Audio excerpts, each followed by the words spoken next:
Welcome to Chillin' 101. We hope this video helps. You begin by opening System Settings and verifying you have an admin account. Once done, go to General, then About to find the current name field.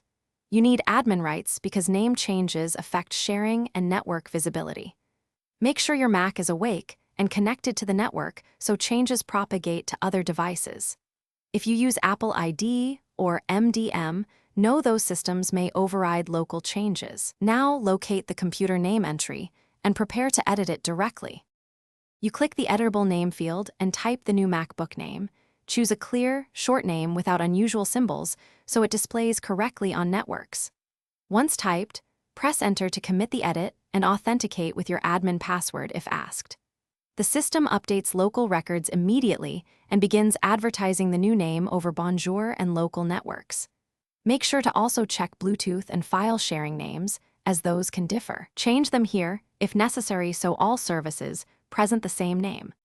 You should restart the Mac to ensure the new name propagates to caches and network services.